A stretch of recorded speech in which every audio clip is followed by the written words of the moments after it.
July 18, 2023. The time is 6:30. We will start the meeting, and we do have a quorum. This meeting of the Seguin Independent School District has been duly called, and the notice of this meeting has been posted in accordance with the Texas Open Meeting Act, Section 551.043 of the Texas Government Code. 1B, start with the pledges to the United States flag and Texas flag, followed by a moment of silence.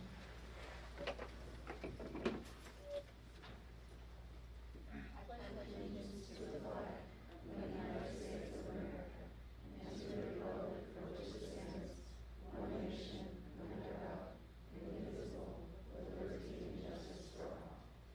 Honor to Texas flag.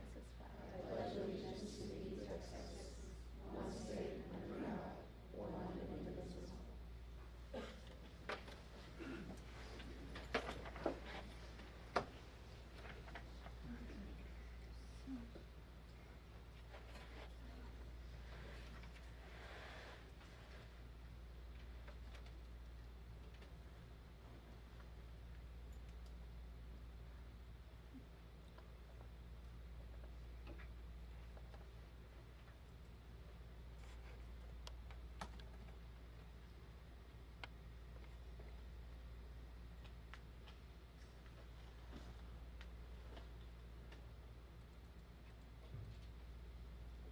Now we'll move on to item 1C, which is the superintendent announcements. Good evening, Matador Nation. In spite of the heat, our Seguin ISD summer break is quickly coming to fruition. Here are a few important dates ahead of our next regular school board meeting, which will be held on August 29th. We welcome our campus administrators back on July 31st and August 1st with our annual Leadership Summit here at the district office. Our teachers return to their respective campuses on August the 2nd. Central office employees will spend the morning of August 10th assisting teachers and campus staff for their Matador Family Day event. Also on August 10th, elementary and secondary Meet the Teacher nights are scheduled. Our annual convocation back to school celebration for staff will take place at 1 p.m. on Friday, August the 11th at Seguin High School. In addition to unveiling a new initiative, the coveted Spirit Stick will be awarded to the most energetic campus, and we will have a special guest speaker to serve as inspiration for the new school year. Our kindergarten through 12th grade students return to school on August 14th, while our youngest Matadors at Ball come to school on August the 16th. The second annual Matador Family Back to School Bash will happen on August 18th at 5 p.m. in the Seguin High School courtyard and cafeteria. Games, prizes, snacks, and fun are on tap for this free event for families. When it wraps up, families can make the short walk to Matador Stadium to check out the varsity football scrimmage against Pflugerville High School. It's already shaping up to be another exciting year in Seguin ISD. And remember, it's always a great day to be a Matador. Thank you, Dr. Gutierrez. Next item is 1D, board member reports.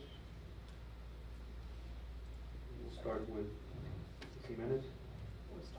We'll start down here. I know July is a really light month for everybody at the district, myself included. First of all, I have to tell everybody who's interested, I am officially retired. I've had 6 whole days with time to figure out what to do with my time.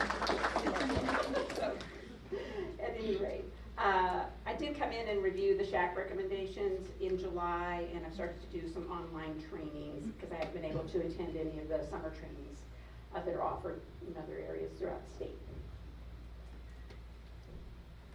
Okay, yeah, so not allowed to do except go to meetings in July. I came and reviewed the SHAC recommendations.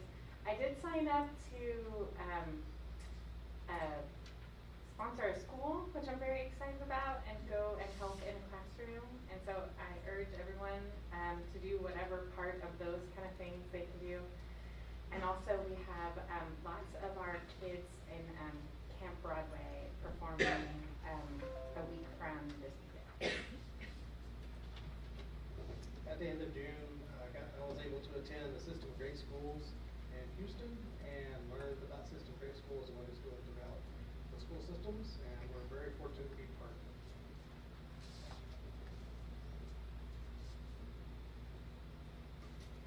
it. I was able to attend a mariachi concert as our mariachi matador got ready to go to Albuquerque for a showcase and for competition, and it was fantastic, and just so proud of that program and the level of, you know, guts it takes to stand up there and perform. But they give it all that they have, and it's very evident the confidence that this program gives our students. So, really proud of them. Well, July starts off a busy month for me and my family as we're kicking off the Seguin Youth Sports League's football season. We had our football camp at the high school. We had a record attendance. I think the biggest there was just over 100 people, and I really want to say thank you to Coach Daly and his staff for making that possible for us and allowing us to use that amazing facility, and just allowing the community to come in and use that facility when it's not being used for the high school people. It's really great, and really looking forward to what the baseball, softball complex is going to be able to do for this community. I really, I have nothing to report. But I do wish to make a comment. And I would like to encourage everybody to sponsor Rodriguez Elementary. So the highlight that I went to is the system of 8 schools, as Carl Jenkins had mentioned. Those are also, it was a great opportunity to learn what other districts are doing in the single program, and our district also made a great presentation. Now we'll move on to item number 2, which is audience with the board. Seguin ISD Board of Trustees designates a time for audience participation at the beginning of each meeting to hear persons who desire to make comments in accordance with Board Policy BED Local 2A. Those wishing to speak shall sign up before the meeting begins, stating the concern or noting the agenda item they wish to address. Audience participation is limited to 5 minutes. The board shall not deliberate any subject that is not on the posted agenda.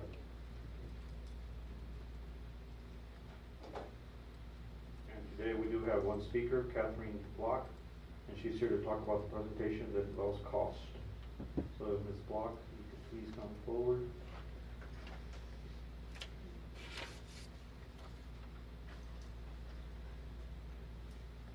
How forward do I have to get?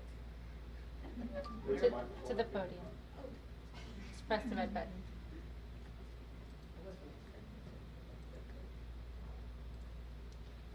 Press the red button. Press the red button. Okay, I'm here talking about mainly for, I think it's D, consideration and adoption of human sexuality instructional materials based on school health advisory council recommendations. This is on, isn't it? Okay. So anyway, my thing with the presentation is, are the Seguin ISD teachers going to present these 2 programs? I think there's 2 on the agenda. And, or the teachers that do the curriculum, are they going to be presenting it?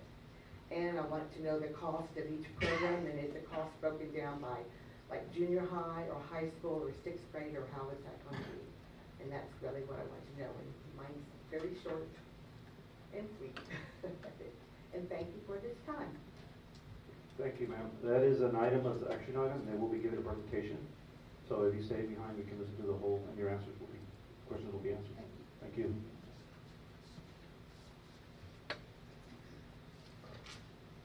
Now we'll move to item 3, which is the reports and information items. 3A, introduction of newly appointed administrators, and our Chief Human Resource Officer, Cindy Moreno, will give us a presentation. Oh. She's filling in for Cindy. Yes. Standing in for Mrs. Moreno is our Deputy Human Resource Officer, Ms. Donica Murillo. Thank you for being here. Good evening, President Guerra, Dr. Gutierrez, and members of the board. I am excited and honored to present the newest administrators to the Matador family. They bring a wealth of knowledge and experience with them, and I can't wait for you to hear all about them. So we are going to start with Dr. Veronica Vigil, our Deputy Superintendent. Dr. Vigil comes to us from Faven's Independent School District, where she served as Superintendent of Schools. She has 34 years in education, with 21 being in district leadership roles. As superintendent, Dr. Vigil achieved a B-rated district with 3 campuses receiving campus-level distinctions in 2022. Dr. Vigil's impressive experience at the campus and district level will complement the work started by Dr. Gutierrez and the superintendent's leadership team. Please give a warm Matador welcome to Dr. Veronica Vigil.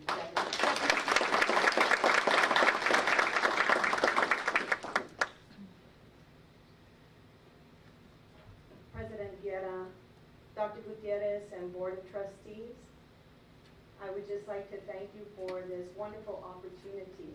I have experienced nothing but openness and a huge welcome from everyone.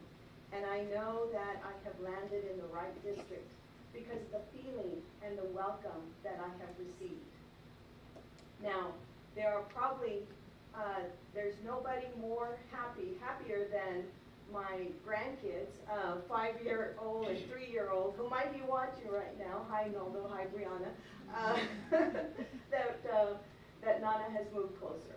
And so this is a great opportunity, and I truly know that with my faith that this is where I have been led to serve, and I have followed the work of Dr. Gutierrez and the amazing work that has already begun here in Seguin ISD, and look forward to contributing to that type of success that we have already experienced. Thank you.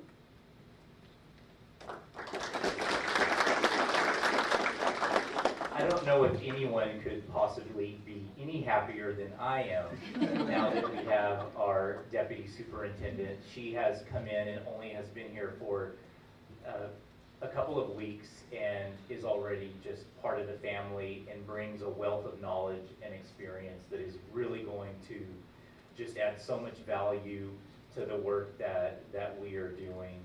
And I look forward to all of you having the opportunity to get to know Dr. Vigil in the coming days. The next addition to our Matador leadership team is Miss Jamie Burton, Jefferson Academic Dean.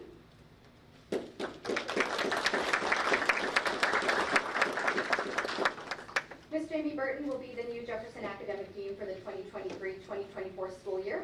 Ms. Burton's 10 years in education have afforded her many opportunities to lead departmental professional learning communities that facilitate change and build educator capacity.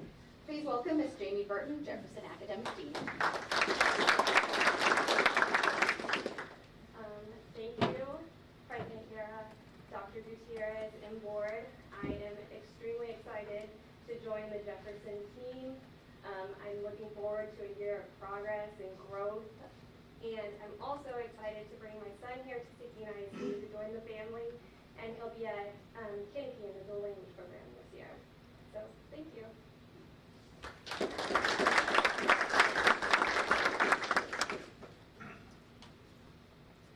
Our next leader is Ms. Cecilia Reyes, Jefferson Assistant Principal. Ms. Cecilia Reyes is an elementary educator with 12 years of experience from San Marcos Consolidated ISD and Hayes ISD. Ms. Reyes was a part of Hayes' Aspiring Assistant Principal cohort, where she learned about how to best utilize the levers of Essential Schools framework. Most recently, she was the summer school co-principal, where she supported teachers and students from the district's dual language elementary school. Ms. Reyes is excited to join the leadership team at Jefferson Elementary. Please welcome Ms. Cecilia Reyes, Jefferson Avenue Assistant Principal. Thank you. Good evening, Mr. Guerra, Dr. Gutierrez, and Board of Trustees. I'm excited to be a part of the Jefferson family, and I look forward to working with them and serving their families and just growing with them. So I'm so excited to be in Seguin ISD, so thank you so much.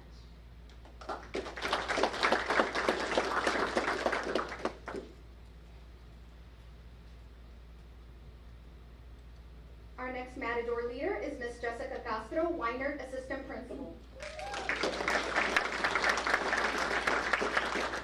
Ms. Jessica Castro is a Seguin alum that has 12 years of experience in Seguin ISD.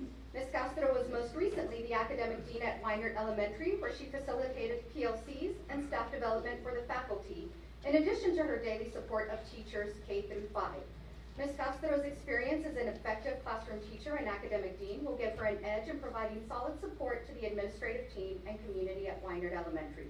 Welcome, Ms. Jessica Castro, Weinert Assistant Principal.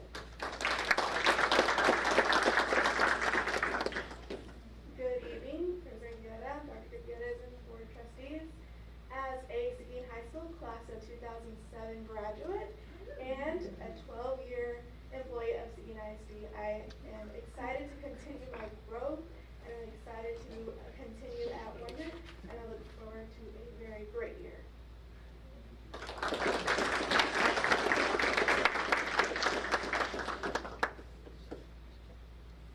Our next leader is Miss Kelsey Ross, Weinert Academic Dean.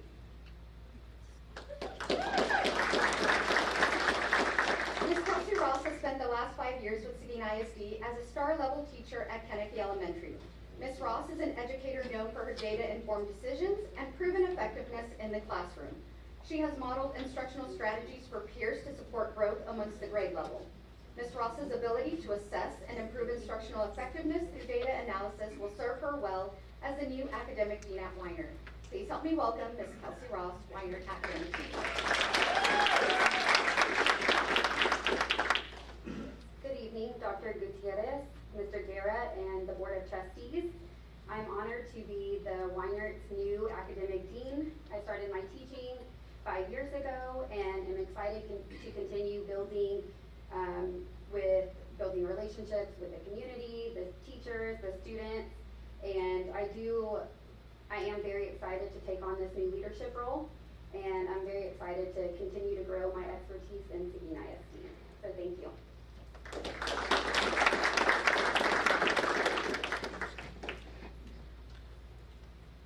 And our final Matador leader is Ms. Maria Perales, Kennedy Assistant Principal. Ms. Maria Perales is a dual language educator with 13 years of instructional experience. Ms. Perales has led ELAR and SLAR vertical alignment meetings while helping facilitate campus curriculum development. Ms. Perales' comprehensive experience as a bilingual instructional leader and advocate will enhance the learning experience for all learners at Kennedy Elementary. We Matador welcome Ms. Maria Perales, Kennedy Assistant Principal.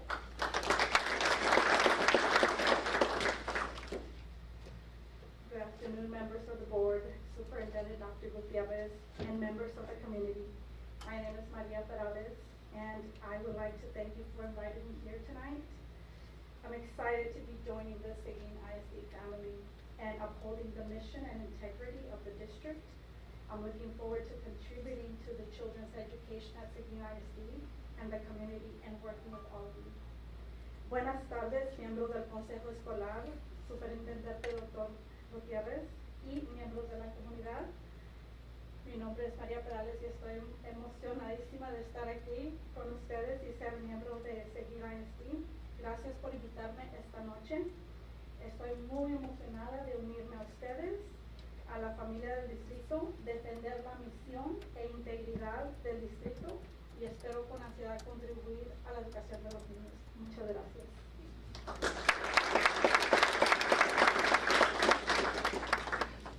Congratulations to all of these new leaders, or some who have been leaders and are just transitioning into different roles. We are excited about what you are going to be able to offer in your new role and capacities. Welcome to those of you who are new to Seguin ISD. We look forward to working with you.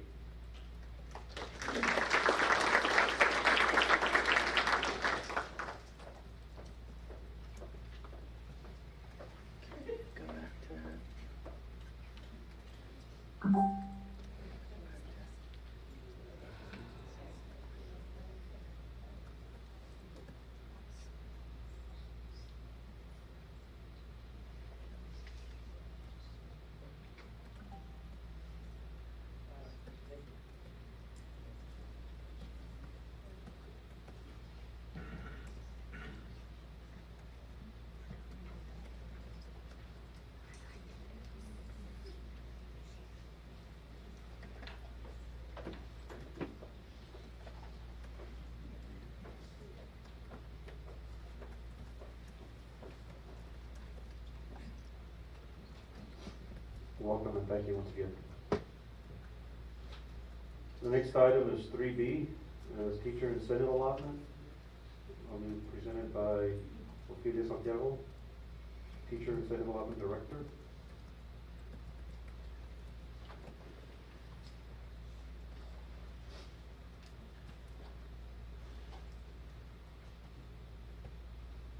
Hello and good evening, Dr. Dr. Gutierrez, President Guerra, and Board of Trustees. I am going to speak to you this evening a little bit about the teacher incentive allotment and give you guys an update. The TEA created the teacher incentive allotment in order to recognize and incentivize teachers that are high performing. So Seguin ISD has taken advantage of that opportunity in order to reward our hard-working teachers here in Seguin. So in September 2022, we formed a committee that consisted mostly of teachers from across the district, with campus leaders, district administrators, and some of the members of the superintendent leadership team. Within that subcommittee, we were able to create more committees in order to focus on the requirements and the guidelines from TEA. We are cohort F, and we are starting our data capture year. This past year, we submitted our application, and we are waiting for the August 15th notification. Our teachers back in April, they participated in a teacher buy-in survey in order to just gauge the views that they had on our teacher incentive program and our local designated systems. Part of TEA, they did create guidelines for us in order for us to create our local designated system, and it did include some components. The teacher observation, which we will be using T-test, the student growth measures, which we will be using STAR, a spending plan, and some optional components. TEA also created minimum standards. So what they did is they took T-test ratings from across the district and STAR results from across the state, from across the state, and they created these minimum standards. So in order for teachers to get recognized on this designated level, they would need to create these performance standards and meet that minimum criteria for the recognized, exemplary, or master. One thing to note here is that teachers must receive a minimum score proficient in all of their T-test ratings in order for them to be eligible. So our TIA planning committee worked together to create using the guidelines to create our local designated system. They agreed that it would be advantageous for us to roll out the phases here in Seguin. So phase 1 would begin this coming year with our 4th through 8th grade reading and math teachers. We would be focusing on English 1 and English 2 and Algebra 1. The student growth measure would be the STAR test. That is why we're starting there in phase 1. In phase 2, we would then include our pre-K through 12 teachers who would obtain a national board certification. Any pre-K and second self-contained teacher, 3rd and 5th through 12th grade STAR. So Ms. Jaramillo's department is working with us to create these student growth measures in the coming years. Phase 3 is still to be determined because that is the work of the committee that is coming this year. But our goal is to include 100% of Seguin ISD teachers. Some of the measures that we use in order to fulfill the requirements under the rules of TEA was our teacher observation, and we will be focusing on domain 2 and domain 3, and that would include 40% of our overall score. Our student growth measure would be 50% of the score, and our leadership domain would be 10% of the score. One of the most critical and impactful conversations that happened during our TIA planning committee was that teachers wanted to ensure that we had a valid and reliable system when we were doing our T-test ratings. So therefore we created this teacher observation protocol. So each teacher that is being put forth for a designation will receive 5 observations, 4 walkthroughs that will be rated using the T-test rubric, which any administrator can do, and 1 formal 45-minute observation. During our data capture year, there will be no annual teacher review, no ATR. Appraisers have been working this summer on calibration activities, and we've been tightening those practices. Those calibration activities will continue throughout the school year, where we are looking at the rubric to find a common understanding and look for the teachers to have equity across the district. Additional snapshot walkthrough data is also going to be gathered by the campus. However, that will not count towards TIA. That will just be used for coaching and to identify teacher leaders. On this slide, it shows us our student growth measures. Again, TEA did set that minimum expectation. So in order for teachers to be recognized or exemplary or master, they must meet this minimum criteria. And we're including students that were with the teacher from the beginning of the year to the end of the year. in those growth measures. And again, we're using STAR and we're using the transition tables this first phase that TEA puts out. The optional component that the committee agreed to was domain 4, which is the leadership dimension in T-test. 10% of that again is the overall percentage. But here's where the teachers really have an opportunity to shine and bring forth any evidence to their appraisers where they have done professional development or data, goals, outreach programs, community involvement, and things like that. If teachers are put forth for a designation, they will be put forth and all of the data will go to Texas Tech and TEA and they will validate that somewhere in the fall of 2024. And if they are designated, they will then be compensated, and the TIA Planning Committee decided that 90% of that would directly go to the teacher that was designated, and then 10% would go to the district in order to support the TIA program. All funds would then be dispersed by August 31st of 2025.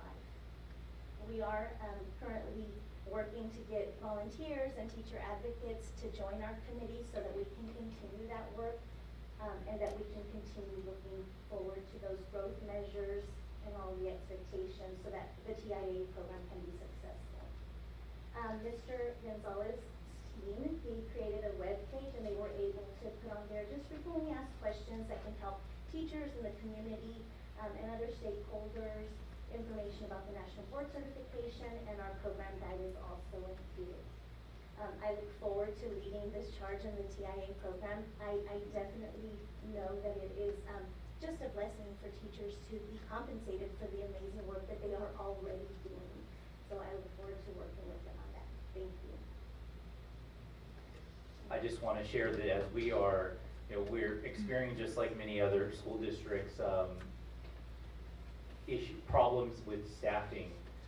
This would serve as a tool to recruit teachers because there would be this significant earning potential to get to a 6-figure salary. But in addition to that, the ability to retain teachers and be able to compensate them for the work that they are already doing. When you look at districts that look very similar to Seguin's that are really high performing, it's probably more than likely that they are a TIA district. I think of one in southern San Antonio immediately that is an A district. They've been part of TIA for some time. They have the ability, they are retaining their teachers, but they're also able to recruit teachers, and they're competing against large San Antonio school districts. So there are various reasons why we have moved to this level of support from TEA.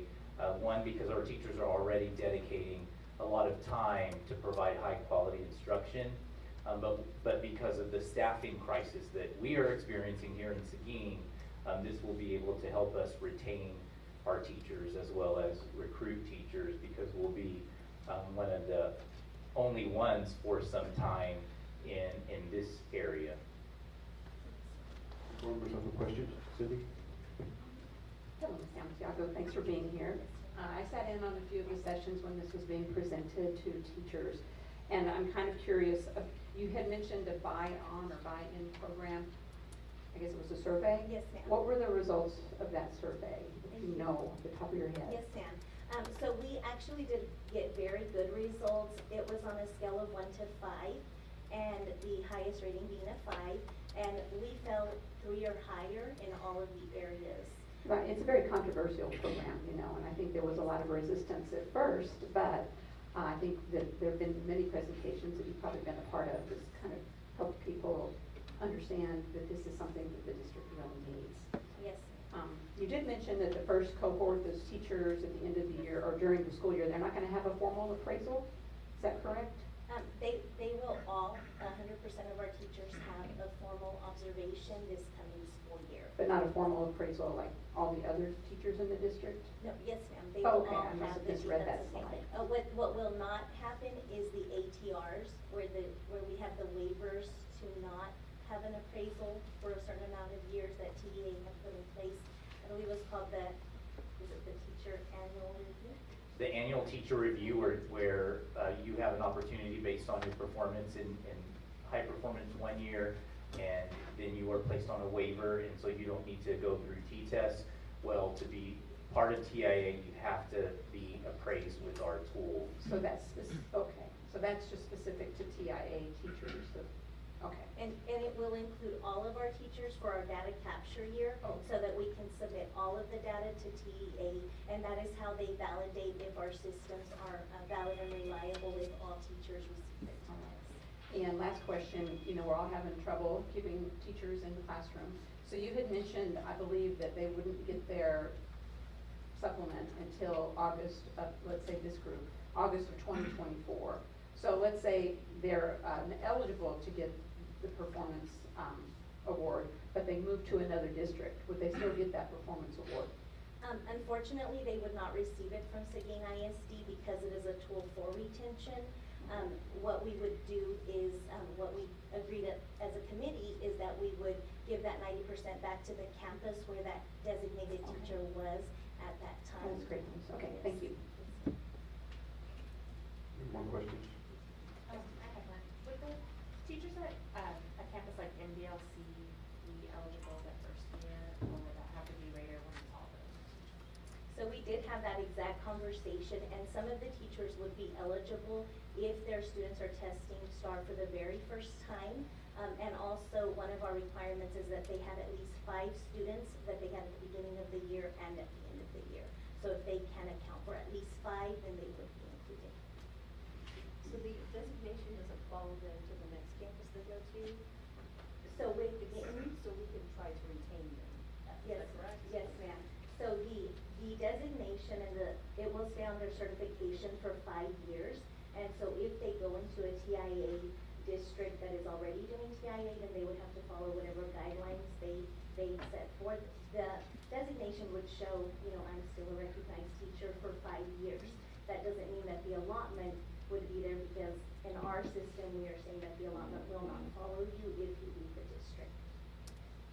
And if we accepted someone into the district that has that, would they have to go through our program? Yes, definitely, they would have to go through our system in order to be recognized and receive our allotment. Yes, ma'am, definitely. So does TEA determine how many awards to get for each category? No, there is no limit to the amount of teachers that we can put forth for a designation, as long as they meet our criteria and our eligibility requirements. That makes sense. Thank you. Yes. Thank you. Yes. Thank you guys so much. Great evening. Good retention tool. Now we'll move on to item 3C, Seguin ISD bond construction update.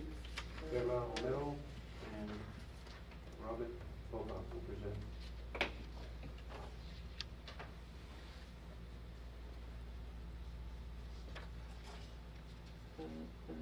Good evening, President Guerra, Dr. Gutierrez, and members of the board.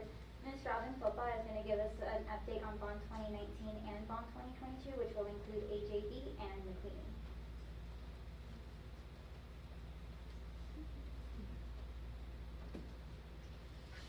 President Guerra, Board of Trustees, Dr. Gutierrez, and guests. Thank you for having me back today to give you an update on where we're at on several exciting projects for Seguin ISD. So we're going to talk specifically tonight about Bond 2022 and give you an update on some of the projects that are starting off in their design phase for the district. We're going to talk specifically about the replacement campus, the new McQueenie Elementary School, and then we'll talk about the additions and renovations over at Jim Barnes Middle School.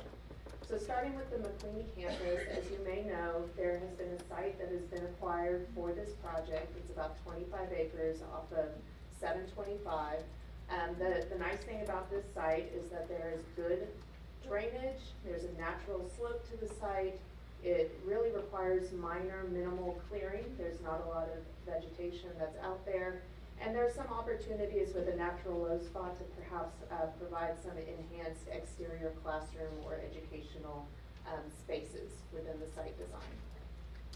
So we've laid out a site plan for us to talk about today. We have already developed a floor plan that we are in the process of reviewing with Seguin ISD departments. Our site plan, well, the building itself is sitting just under 100,000 square feet. It is designed to accommodate 750 students at its core capacity and can go up to 850 at maximum capacity. The parking lot areas, there's 118 parking spaces up in the front main parking area with an additional 46 behind more for staff and private use. There are also, typical with your elementary schools, 2 different types of playgrounds there. A younger kids playground that's more immediately adjacent to the wing that their classrooms would be in, and then an older kids playground with the associated walking path. One of the things that we talked about a lot with facilities and with district staff is the vehicular circulation on this campus. So we do have a bus drive that has adequate queuing for 18 buses. And there's a parent drop-off and pickup area that can actually support queuing for 64 single-loaded cars or up to 128 if you double stack them. But we know that sometimes capacity to be able to contain all those vehicles on site is a concern, especially with some of your existing campuses here. So we have developed a concept to be able to allow for a maximum queuing scenario for this campus should the need dictate. Actually has queuing for up to 180 single stacked or 360 double stacked vehicles. And we felt that this was a really important investment to make on this campus because of its proximity to 725 and just really wanting to minimize the traffic impact on that road. As we look at the floor plan, if everybody can see here, the front part is the administration area and what we would consider more of the highly public areas, the cafeteria and gymnasium area. So that way it really affords the campus leadership the ability to compartmentalize those areas. So if there is an after-school function or an evening event, they do not have to open up the entire school and run that security risk. As you move back into the rest of the campus, you begin to see the grade houses. So we're really kind of developing a house concept here where all of your kindergarten, first grade, second grade are designed to be in a house to really kind of build that community. And we've anchored that kind of planned southeast location in this purple area here with the library because the views out towards that site, the site naturally slopes away there. So I would encourage you, if you're ever driving on 725, coming back from New Braunfels into Seguin, just look out there and that really great downward sloped view going towards the river basin is what you're going to be able to see from that library. So we really felt it was an important move to put the library there to have a real strong connection to the natural environment. It is a 2-story plan in order to maximize our imprint on the land and to really maximize our budget. And so up on the upper floors, we are putting the classrooms to accommodate the upper grade level houses as well. These are some conceptual renderings that we've developed for the project. I don't want to necessarily get too specific on the colors or anything like that. That will be a separate presentation that we will obviously go through with facilities first and then make a more formal presentation to the board at that time. These are just conceptual ideas about some potential color palettes. But really what we want to focus on here is that the main entry is nice and prominent and big. I think one of the things that we've talked about a lot, especially with the redesign of AJB, is one of the very best security improvements you can do on a campus is to make that entry really prominent and obvious for visitors that are coming to that campus. Because most people coming to a campus have good intentions and they just really want to know where the front door is.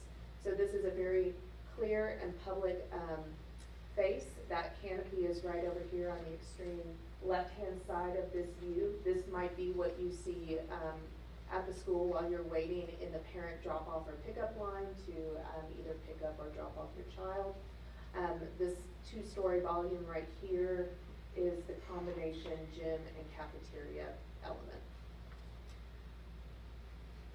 So one of the things that we have also introduced on this project is some isolated outdoor learning environments that are more controlled and self-contained. So they're protected on 3 sides by the building to really afford the most amount of sun protection, but also an ability to supervise and monitor those areas in an effective way. So there's just a couple of views of what those spaces may look like and how you may imagine kids running around or activating those areas. And really providing them throughout the school so that every single class has the opportunity to be able to take those spaces to their advantage. On the southeast corner, the bottom, the first floor, a lot of this glass area on the bottom that you see here, that is that library that is looking out towards that great downward slope. And then as you turn the building on the northeast side, you get the other viewpoint of the school. As we go into the inside, the main corridor that goes down the center spine of the campus is a nice, wide, and daylit corridor to really provide a lot of daylight in there and just make it an overall nice and pleasing space for the occupants. A lot of connection to that outside is important to be able to give kids and our staff the ability to just have kind of a mental or visual break from being within the building and just reconnect to nature.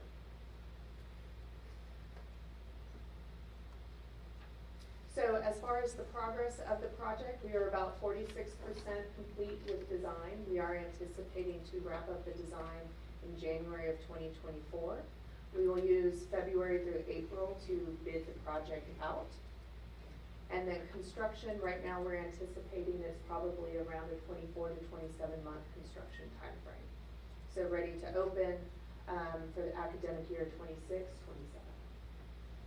Are there any questions on New McQueen? Yes, ma'am. Thank you for being here. I asked Dr. Gutierrez this question earlier this week, I believe, about the name, because there had been rumors out in the McQueenie area that they were going to name it something else. But it will be named McQueenie Elementary, correct? I do not have that answer. We have been calling it New McQueenie just as a way of calling that project something. The folks who live out there really would like to see it be called McQueenie. There's a lot of history with that name. It's the oldest elementary school, I believe, in the district. And I've just heard very strong feelings over the last several years about that particular name, even though it is not located in McQueenie. It's in very close proximity to McQueenie, and it represents that part of our district. Absolutely. Well, being McQueenie, I can tell you there aren't any boundaries really. If you're close to the river, you're in McQueenie. So you mentioned a low spot on the property. Could that possibly be a seeping spring? Do you have any idea? I don't believe it is because I think if you go out there right now, you'll see it's pretty dry. Okay. There's a little bit of green there, but I think it's just because of the residual moisture in there. I think it used to be, or it kind of has been used as a natural water hole for the livestock that were out there that would just fill up whenever the rains allowed it to. Do you have any idea how close that campus will be to the river itself? I don't know offhand, but we can find that As out. the crow flies, yeah. As the crow flies. I do know that there's a pretty significant buffer. We're not really in any danger of any sort of floodplain or anything like that, but we can find that specific dimension. All right, thank you. I think it's pretty close. Which leads me to, I'm looking at Mr. Silks here, because, maybe we should have an entry for kayaks down there. Talk to somebody about getting a paddling trail launch site there, once the river comes back up, throwing out all kinds of ideas for people. I do want to say the outdoor learning area looks really great. I like the seating around it. I think it's a great idea. I've seen outdoor learning areas at a lot of campuses, but I've never seen that type of seating around it. So I think that's fabulous. I hope that makes it into the final product. And then, so the library is going to be, it's all glass, is I believe what you said. So it's going to be facing the eastern sun. Are there going to be some shades to keep out the heat? Yes, so when we look at eastern facing windows, we really have to be concerned about the morning heat, which, I know now when we're dealing with 107+ degrees, hot is hot, right? But your morning sun exposure is always gonna be a lot less than your western sun exposure. We do have, shading elements that we can incorporate either internally with shades or externally, as the budget will allow, but glass has come a really long way as well, and so when you have that kind of eastern facing orientation, we can do a lot with just changing the type of glass or the films that we're using to really kind of be able to minimize that heat gain without necessarily having the visual obstruction. Okay, thank you, that's all I have. I have a quick question. Yes. What's the possibility of a traffic light going into the facility? So we will have to have some conversations with TxDOT on that, and in the conversations that we've had thus far, a lot of what dictates whether a traffic light comes on board is volume. And they're not entirely sure that the volume of just the school alone is going to necessitate a light just yet, but it'll likely be when development in that area starts really coming up that would be a prime location to be able to look for a light. We will obviously have to incorporate school zone flashers and things of that nature, but we are talking about with TxDOT about long-term planning for future traffic light. I think they're working on the road right now, 725, is it gonna be a 3-lane road? Will there be a turn lane put in at this point in time? Do you have an idea? I believe so. Not at this point. It's They're not? just having a center lane. Not yet, okay. No. Okay, thank you. You just answered my question. Yeah, last time I was there, they were working on it, but it hadn't arrived there yet, so. Going back into that direction, it will be difficult. It will not, it will present some challenges, I will say. Yeah, so I know some of the things that we've talked about, that James has actually helped us out in talking with TxDOT is, obviously the flashers are gonna slow traffic down, but there may be the need to begin to look at law enforcement that kind of helps with traffic, especially during those peak hours, right after school lets out, because that tends to be the time. The incoming traffic during drop-off is a lot slower, but it's that rush right when the bell rings after school that tends to be the crunch. And so we may need to look at supplementing that. So. And then also our ability for that exit drive to designate right-hand turn versus left-hand turn lanes for parents to be able to know which way that they're going so as not to impede people that maybe aren't directly behind them. This sounds like another vocal we're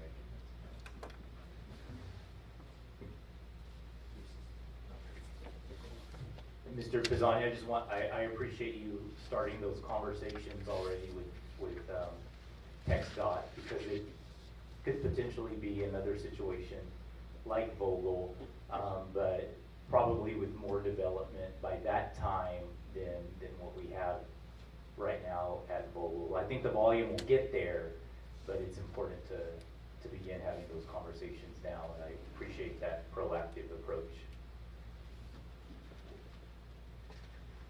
Any other questions?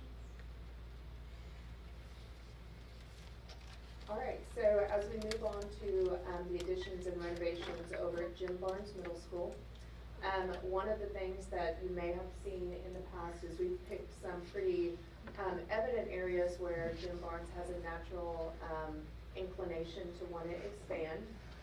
For those who maybe aren't aware, when Barnes was originally built, it was only designed to accommodate 2 grade levels. So now with having 3 grade levels in that campus, it has become very congested and very crowded. So expanded core facilities as well as additional classroom space is very much needed over at this campus. So what we are proposing to do are a series of additions, some internal renovations, excuse me, as well as a pretty significant modification to the front parking lot. If you're familiar with the way that the queuing and the vehicular circulation at the front of AJB has been designed, we've taken a lot of those similar approaches and incorporated them over at Barnes. One of the challenges in this particular area is the traffic from Kinnicky as well as Barnes kind of creates a real cluster traffic jam on Joe Carrillo. And so really trying to use what we can with the available land on that site to be able to get as much queuing off of Joe Carrillo and onto the campus. So we are doing just a little over 27,000 square foot of renovation, and a lot of that is focused on the library, the existing cafeteria, the portion of the fine arts wing that is there currently, as well as a small sliver of space along the classroom wing there. And then we are doing just under 21,000 square feet of new additions that will expand the number of classrooms at this campus. So if we look at each individual area in isolated, for the academic expansion, what we're looking at is on the new addition, we'll be providing 12 new classrooms as well as restrooms in the new addition component. And then the renovation area will be taking over some of the classrooms that are there and repurposing those and reconfiguring walls there to make 2 art rooms, a science classroom, a maker space, and a robotics room. A lot of what we've kind of worked with school leadership and district leadership is to make sure that the types of programs and spaces that we're providing over at Barnes are providing equity between what was designed and is being built over at AJB right now. And as we look at the other half of the project, the new addition, which this line right here kind of denotes the demarcation between renovation and new addition. Everything south of that is the new addition. So the new addition will have the industrial arts space, it will have band ensemble and the mariachi rehearsal space, and then we'll be renovating existing square footage to enhance and improve the library. We will be taking over some of the existing fine art spaces to provide a new platform and expanded cafeteria dining space for this campus. And then with those remaining areas of existing square footage, we'll be reallocating those for the renovated choir room, a black box and drama space, and the band rehearsal hall. Just some quick views of what this improvement will look like. Obviously, we are going to be very keen on making sure that our exterior language matches with the existing architectural language that's out there at the site right now. And as we go into the inside, one of the things that we want, that we're proposing on the cafeteria, again, the colors are not necessarily representative of what the final colors will be, but we're really trying to design, especially the ceiling design in the cafeteria, to function as much of a performance hall as we can. So if you'll notice, there's a little bit of a serpentine shape in here, and that's really to kind of help with acoustics when the cafeteria is being used as a performance space. I think theater people would acknowledge that cafetoriums are notoriously awful as performance spaces, so we're trying to do some small improvements or strategies there to make them work as well as they can. The library will be renovating just to make the overall flow and arrangement of spaces a lot more conducive to what media centers and libraries are looking like today. Also to just kind of create, again, equity between the new library that's being constructed over at AJB and making sure that this library has comparable spaces and a similar contemporary feel,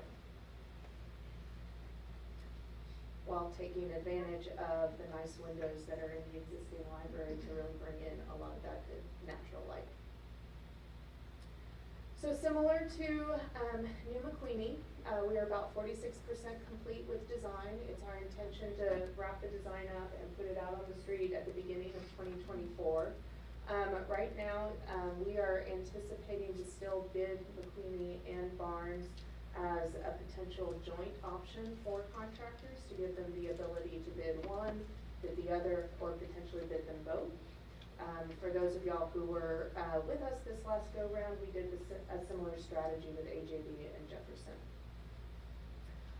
Again, we're anticipating 3 months for the bidding and pre-construction phase, And for the construction at Barnes, we're really anticipating that this is probably only about an 18-month construction timeframe, but what we really want to make sure that we capture is 2 full summers, because we are going to have pretty extensive renovation work there, and so we want to make sure that we give ourselves the best ability with 2 full summers to be able to accomplish that.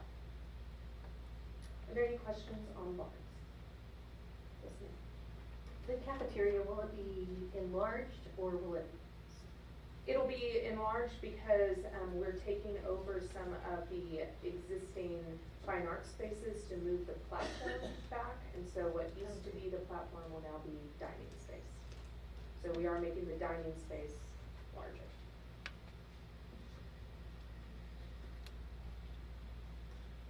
I will say that with being at the AJB cafeteria now that it's done, it's fantastic. So if this is going to be equal to that, that's great. I'm glad you like it. Thank you. It's obviously going to have a little bit of a different feel because this is an existing cafeteria that we're expanding, and within that, there's really some limitations to what we can do, but we really hope that it's got the same wow factor that you experienced over at AJB. And if you've ever had the opportunity to be served on lunch duty at Barnes, you will understand why this is absolutely necessary, just because it wasn't, the capacity wasn't for 850 kids, and that cafeteria space is very crowded, limited, and the weather usually isn't very conducive to letting kids eat outside. So I'm very thankful that our voters supported this bond, because Barnes desperately needs the space. Any other questions? So from the time they started, the construction costs obviously creeped up a little bit. Are we anticipating the same for both projects? Well, so when we were working with facilities and with district staff and helping to advise on some budgets for the bond, we had already experienced some of those construction inflation and cost impacts. So I think we are in a really good spot. We're budgeting somewhere between $450 to $465 a square foot for both of these projects. And I feel really good, just given the bids that I've seen come out recently, that that's still within an attainable price range. We are already, though, I will say, because I think what COVID and the after effects have taught us is that there's a lot that can happen that is unexpected, and so we are already looking at alternates to have on both of these projects, because I think it is important to have those sort of measures to be able to have kind of a safety relief valve if for some reason we need to enact that. So we already are looking at several alternates on both projects to be able to have that flexibility if we need to. Yes, proactive action. Yeah. Any other questions on the board? So I have just one other thing. If there's no other project questions, I wanted to introduce a member of my team that I think was requested to get to know people besides just me and Lauren. With me today is Lindsay Milligan. Lindsay is a senior interior designer with my office. She's been with Fluger for 17 years.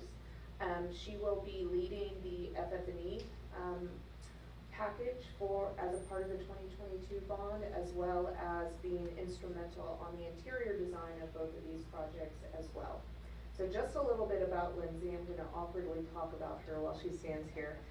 She graduated from UT in 2006 with a Bachelor of Interior Design, and then went back to UTSA and graduated in 2009 with her Master of Architecture. So she's what I call a double threat. She's a registered interior designer and a licensed architect. She has, like I said, 17 years working with Fluger. Some of her more notable projects with us, she's recently completed the interior design for elementary school number 8 for Bernie ISD, as well as delivering the FF&E package for that project. She's worked on Piper Ranch Middle School and Piper High School for Comal ISD, Lee High School and Tex Hill Middle School for Northeast, Islands High School for SAISD. She also worked on the Matador Stadium project for you all fine folks, and has also led our FF&E design for City of San Antonio Public Safety Headquarters. So I present her, and if y'all have any questions, she'd be delighted to answer, I'm sure, but. I know there were so many impressive resumes read earlier in the evening prior to myself. I was definitely a little nervous getting up here, but I'm very much looking forward to this opportunity to work with you guys again and contribute to your success. Thank you. Thank you.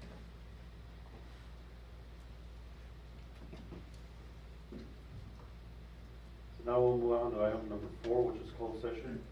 Board will adjourn to closed session pursuant to the following sections of the Texas Open Meeting Act. 4A, pursuant to Texas Government Code Section 551.071, 551.074, 551.129, consultation with legal counsel, including possible telephone consultation with legal counsel as necessary to address legal concerns, implications, and answer any legal questions regarding posted agenda items. 4B, pursuant to Texas Government Code Section 551.074, discuss personnel matters including appointment, employment, evaluation, reassignment, duties, discipline, or dismissal of employee. 4C, pursuant to Texas Government Code Section 551.072, discuss the sale, purchase, exchange, lease, or value of real property. Do we want to take a 10-minute break or go straight to take a 10-minute break and then we'll go to closed session? It is 7:31.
if necessary, as discussed in closed session.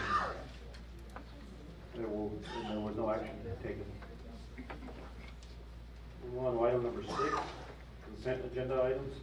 Consider and possible approval as applicable. Policy BE local states that the consent agenda shall include items of routine and/or recurring nature grouped together under one action item. All such items shall be acted upon by one vote without separate discussion unless a board member requests that an item be withdrawn for individual consideration. The remaining items shall be adopted under a single motion and a vote as applicable.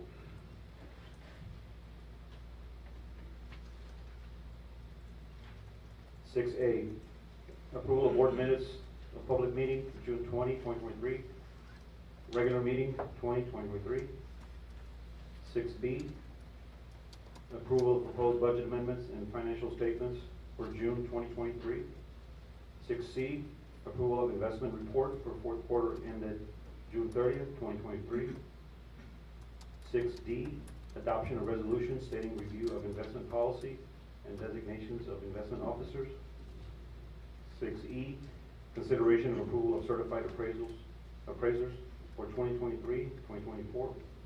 6F, amendment to 2023-2024 compensation handbook. 6G, personnel information, professional employees. 6H, acknowledge Public Information Act request, June 20, 2023. Do I hear a motion? I make a motion to approve the consent agenda items as listed. Motion has been made by Cindy Jimenez and seconded by Linda Duncan. Are there any discussions? All in favor, raise your right hand.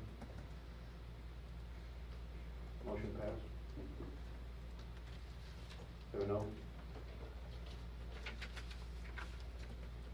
Move on to item number 7, action items. 7A, approval of an interlocal agreement with communities and school for integrated student support. And Ms. Nikki Biddings, Chief Student Service Officer, will present.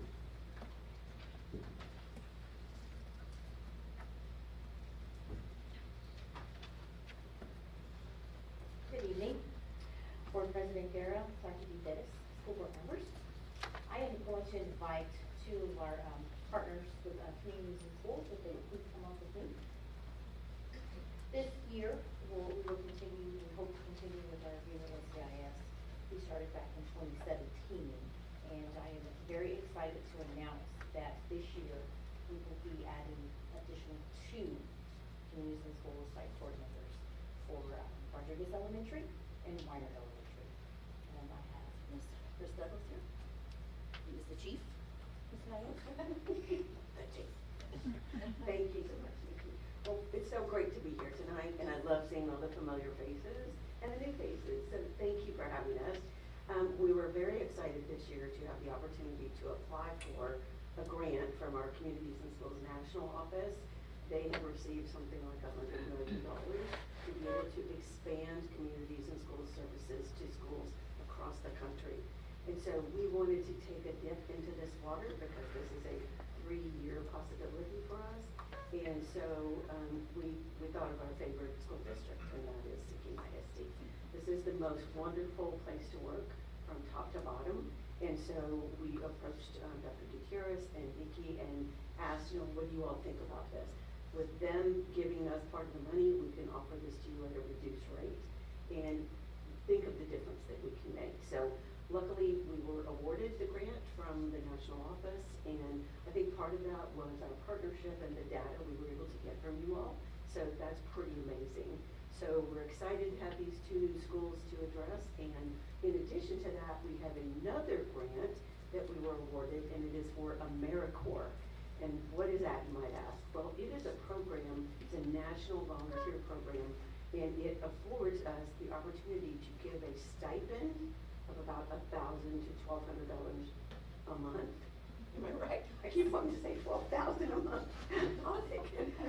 But plus, for volunteering, plus an educational award at the end of the 10 months of up to $4,000 that the person can use toward their own educational loans, or go to college to get a degree, or give it to their child or grandchild.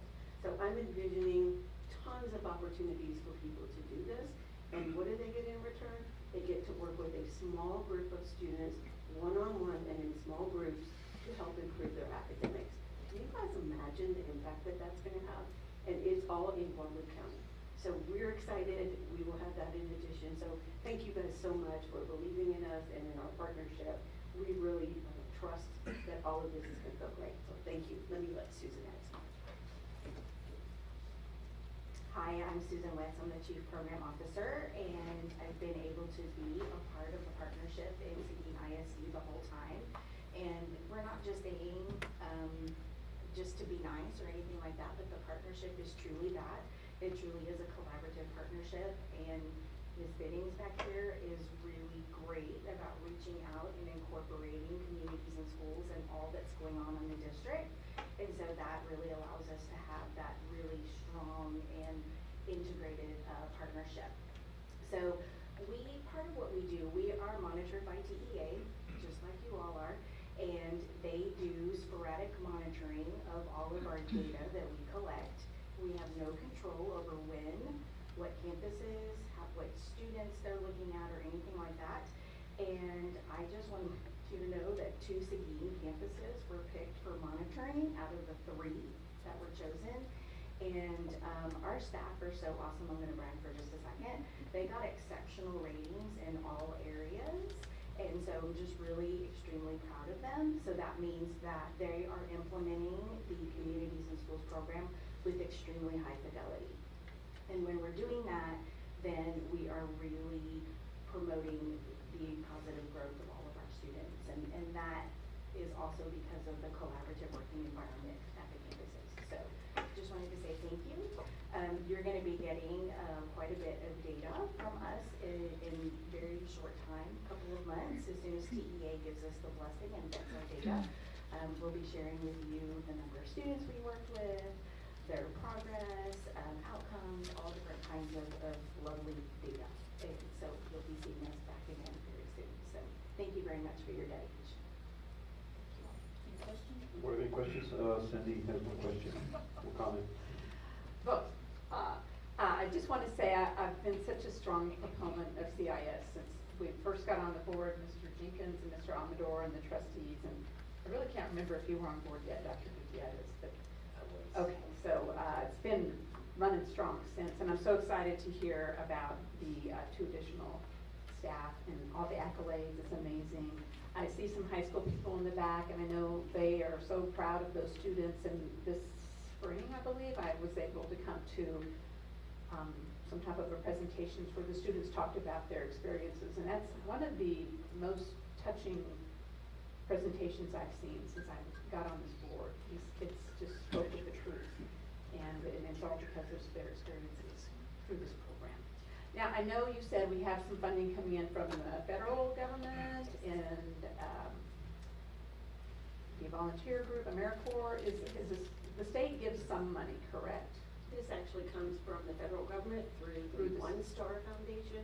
Okay. For that program. We do get funding from the state of Texas that comes through the Texas Education Agency. Have they upped any money? Boy, we tried.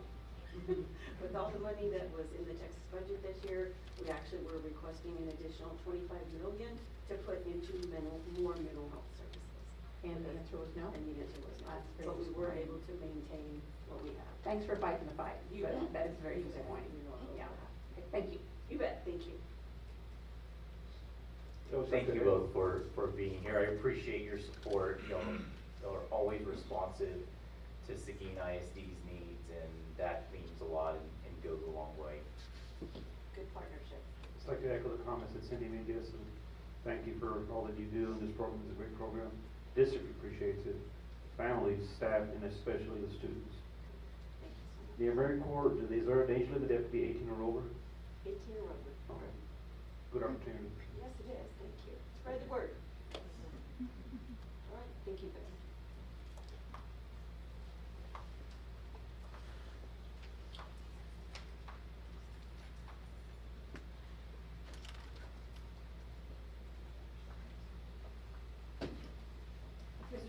move to approve the interlocal agreement with Communities and Schools for integrated student support. I'll second. Oh, so many seconds. What was? Whichever one Mr. Guerra wants.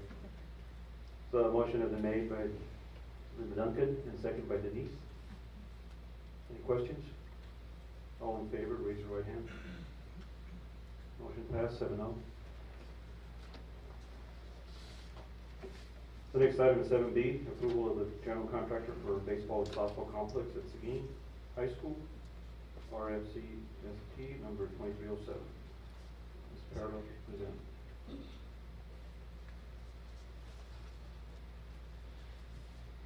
Good evening, President Guerra, Gutierrez, and members of the board. This one's gonna be a little different because as you all know, the bond for the softball and baseball field is for $7.5 million. However, due to the time that has passed and inflation, the Taylor Company, which is the general contractor we are recommending, came in at $9.6 million. With that being said, we are recommending that you authorize Dr. Gutierrez to negotiate and possibly execute a contract with Taylor Company as the general contractor for this project. Mr. President, I move for approval of the general contractor for the baseball and softball complex at Seguin High School. Motion has been made by Linda Duncan and seconded by Carl Jenkins to approve item 7B. Any discussions? I just want to say how happy I was to see their name on this tab sheet. They saved us when we were building the high school. Y'all really did. You did such a, where are you? Anyway. Oh, there you are. It's such a fabulous job. You moved on me. So I think it's fitting that the Taylor Company finishes out the footprint. I had a question. Is there certain parts that was more than anticipated, or is it just in general? It's just in general. I think Mr. Pisania or Mr. Hilbert would be able to answer that more clearly. So the conversations that we're having at the administrative level right now is our architect and the general contractor and Mr. Pisania will work together line by line, going through the details to find areas where we can get a product within the bond value, with the understanding that we want the full scope, but not necessarily upfront. Now, whether we can do that or not, time will tell, and we'll keep the board posted. So that's why we're asking right now, just for the opportunity to negotiate, to see if we can come up with a product that will fit our needs within the available budget. Any further discussions? All in favor, raise your right hand. Motion passed, 7-0. Thank you. And thanks for the Taylor Company for always striving to improve Seguin ISD, a great part of the Manitoba family. The next item is 7C, approval of authorized representatives for the First Commercial Bank, NA, Lone Star Investment Pool, Texas Pool, Logic, and Texas Class, and BIA. Yes, we are requesting Ms. Beatrice Rogers, our general ledger specialist, to have authorization to our bank accounts. This will allow us for her to gain that access.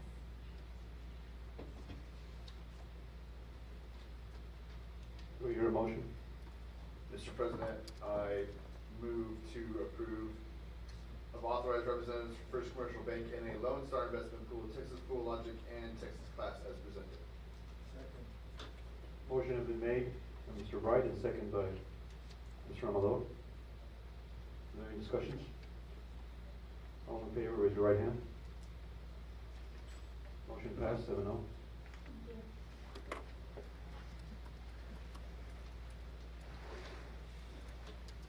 Item 7D, consideration and adoption of human sexuality in instructional materials based on School Health Advisory Council recommendation.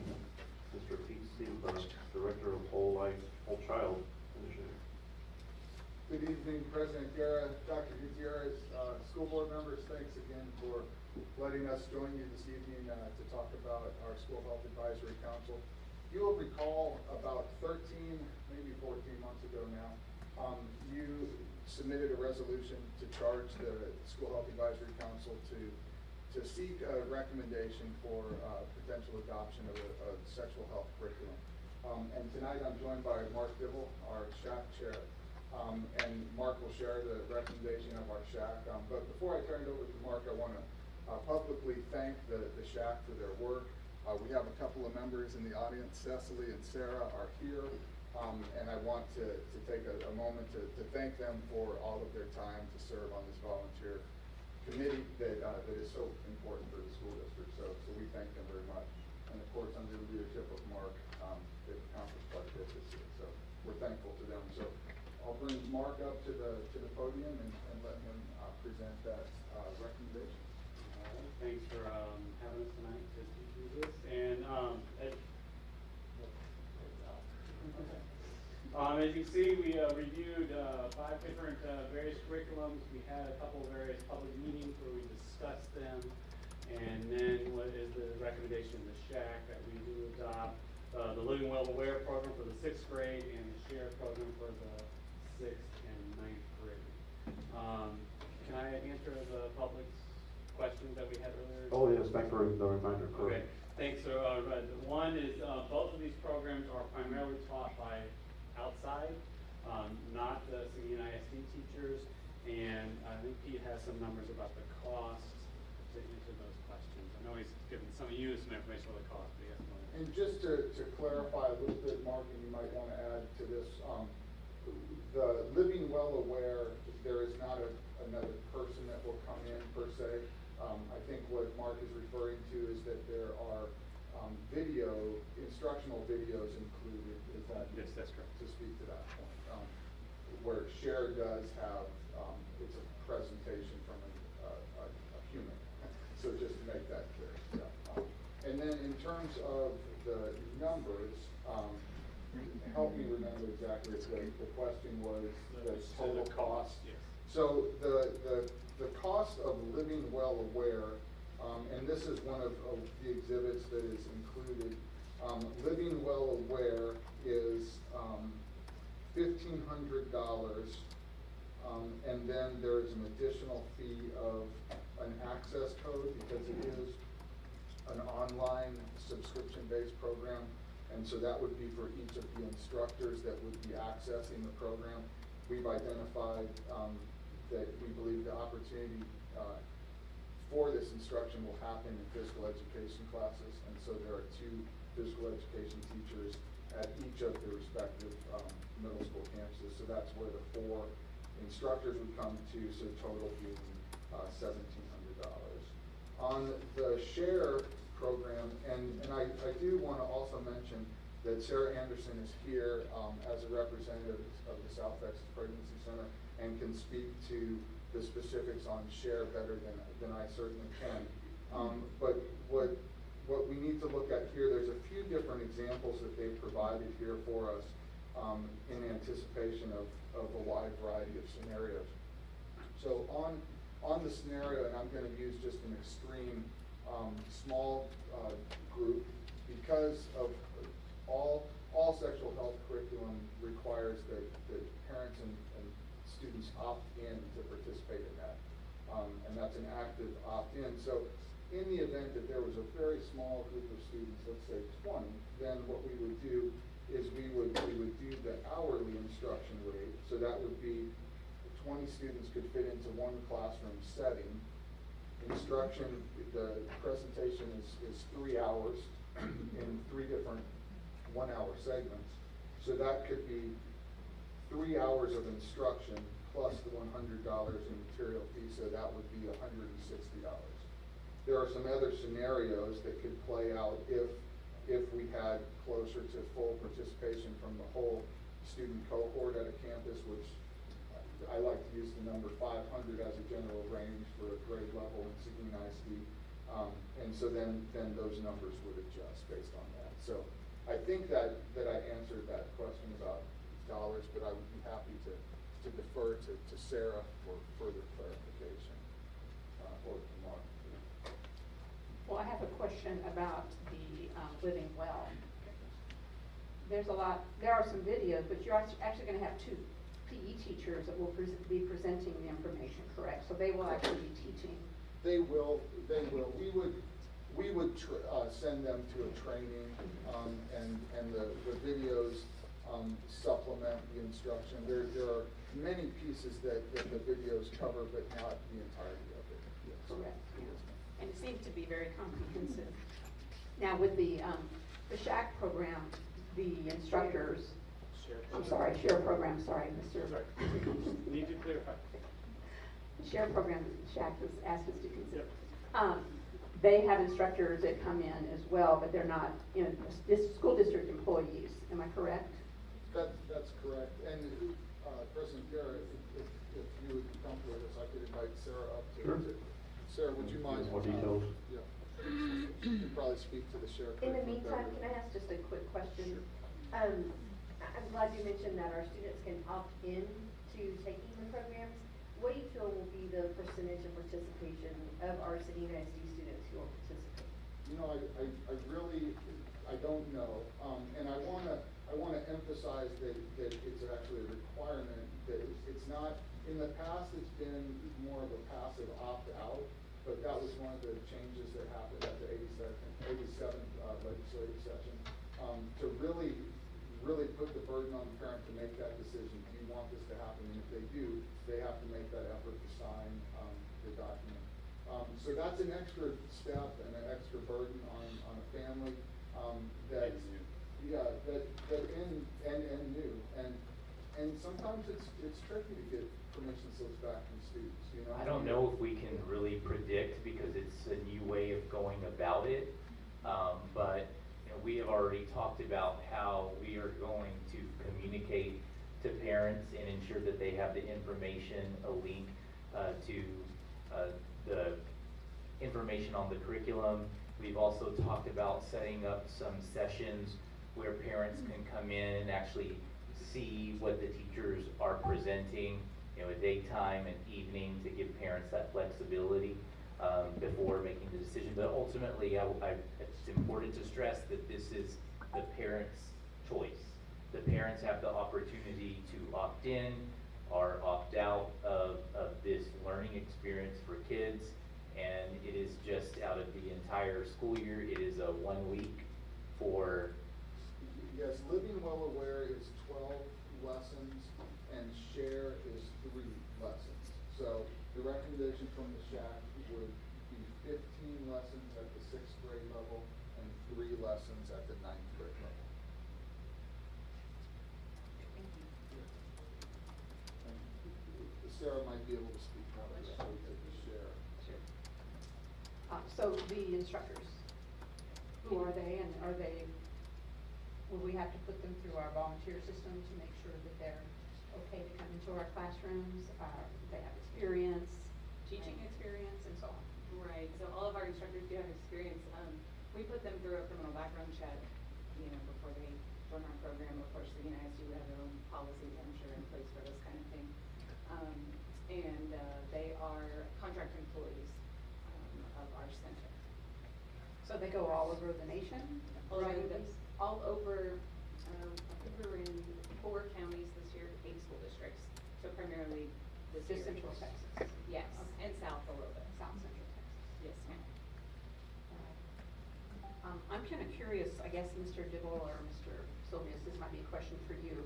Why are we doubling up on the 6th graders? Why are we being asked to do both Living Well and Share? It's 15 class periods, I think, that we're taking out of the PE teachers' time. I think part of it was that the SHAC really liked the strength of both these programs and thought they complemented themselves each well, and so that it was a little more comprehensive that way by having both programs as opposed to just one. And the Living Well at the Aware at the moment does not have a 9th grade curriculum. It just has That's correct. It just has lower curriculum, which is why it wasn't doubled up also in the 9th grade. Is there any indication they'll be working on one for the high school? Yes, they are working on it. They're working. Yes, I don't know. Any ETA on that? It would not be available this school year, but they anticipate it would be available sometime during the school year. Sure. So what would need to happen again would you would need to adopt that as a recommendation. The SHAC would have to make a recommendation to add that, and you would have to adopt that if that. And y'all just make this recommendation once a year now, I guess, is that correct?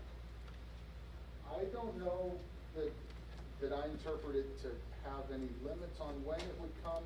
The charge comes from you as the school board to request that the SHAC makes a recommendation, so I think the SHAC would act if you, yeah. But again, at the high school level in the PE classes, now, do all students at ninth grade take Well, PE? and let me speak more specifically to ninth grade. At ninth grade, it would happen, at the sixth grade level, it would be in PE. At ninth grade, we've identified that it would happen after the EOC in biology. Okay. Yeah, so that's at the end of the year, yes, end of course exam. So we've identified that as a spot that has the most access to every student. Because yes, my daughter's not planning to take PE in ninth grade next year. Yeah, I knew there was some, I knew the answer to the question. There's others that do that.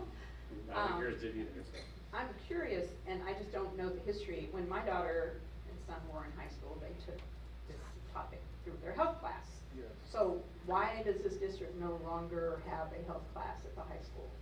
So the state of Texas removed the health requirement as a graduation requirement. I'm guessing a little bit here, but it's probably 10 years ago. It's been a while, and time seems to go a little faster to me lately, but I believe it's about 10 years ago. So at that time, some school districts decided to keep it as a local requirement. We have done that a couple of years, but we currently do not have a health class as a requirement. There are health TEKs, and the way that we meet those health TEKs is through physical education instruction and through science instruction. And I feel confident that we're doing a pretty good job of meeting those TEKs. But I wouldn't stand in front of you and tell you that it's the best way to do it, but we're not doing it any worse. I would say we're doing it better than many districts.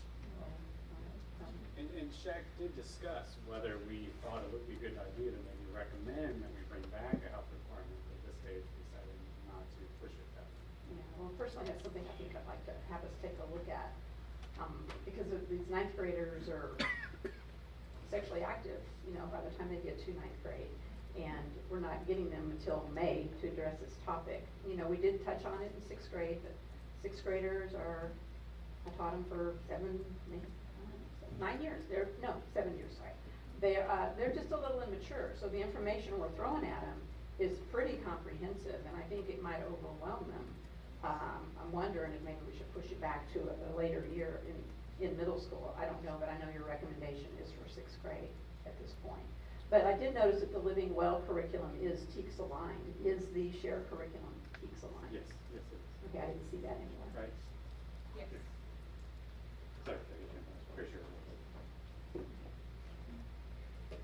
I have a question. It's something that I brought up at the SHAC meeting. Are we only doing this for the kids that are going into sixth grade and going into ninth grade this year because we missed all the kids that have come through the last few years?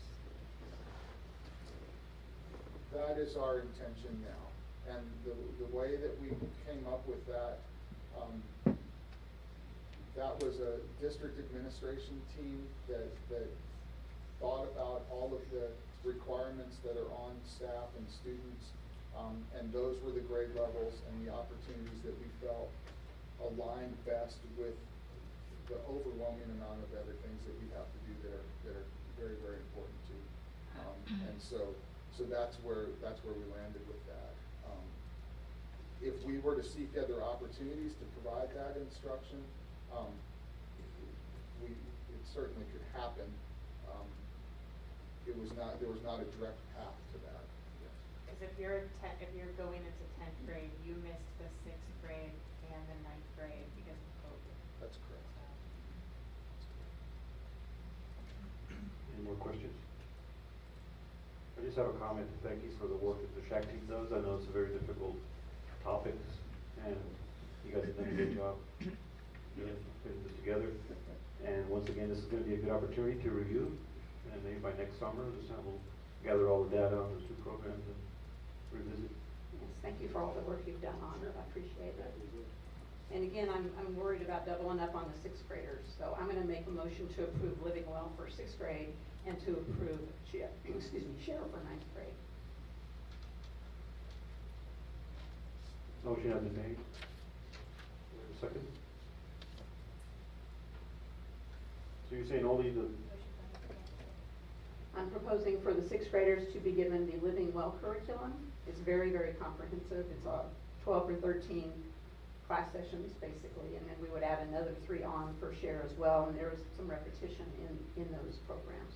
okay. So I'm saying my motion is to approve sixth grade to have the Living Well and share for the ninth grade. Do I hear a second? Motion has been made by Cindy Jimenez and seconded by Ben Amador. Any discussions? Yes, I would like to know how the committee feels about that. I mean, you brought us a recommendation that's different than a motion. Can you speak to that? I would defer to Mark, but I do want to preface that with saying that we don't have all of the SHAC members here. And so what you would have is you would have the chair who could speak on behalf of them, but we only have 2 members of the SHAC. I just want to make sure that we are aware of that. But,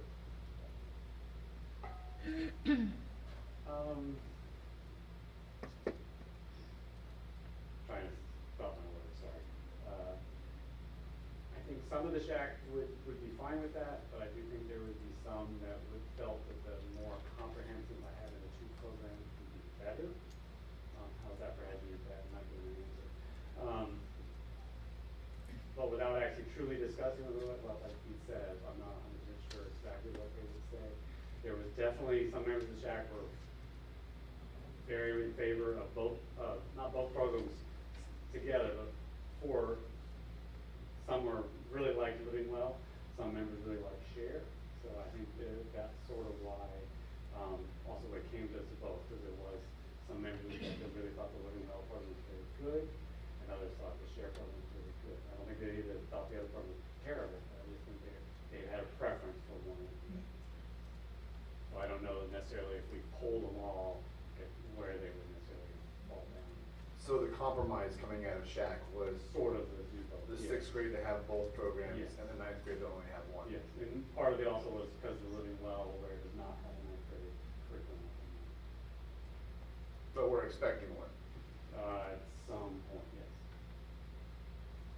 Yes. I know you painstakingly went Yeah, I'm through sorry. this, and so I I feel like I would rather go with the recommendation of the committee. That's where I'm headed. How many days are in a 6-week grading period? Is it 30? Is that correct?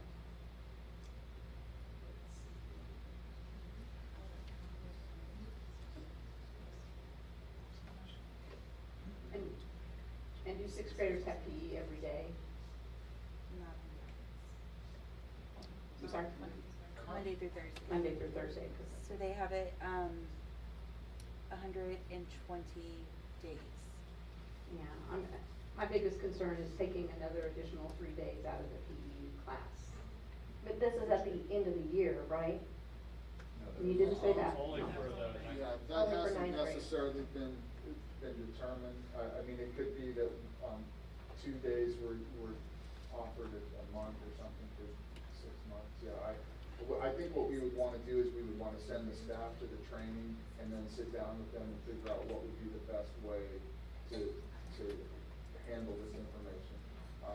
There might be some units that lend themselves better to staying together, you know. And again, this is only for students who opt into the program. Correct.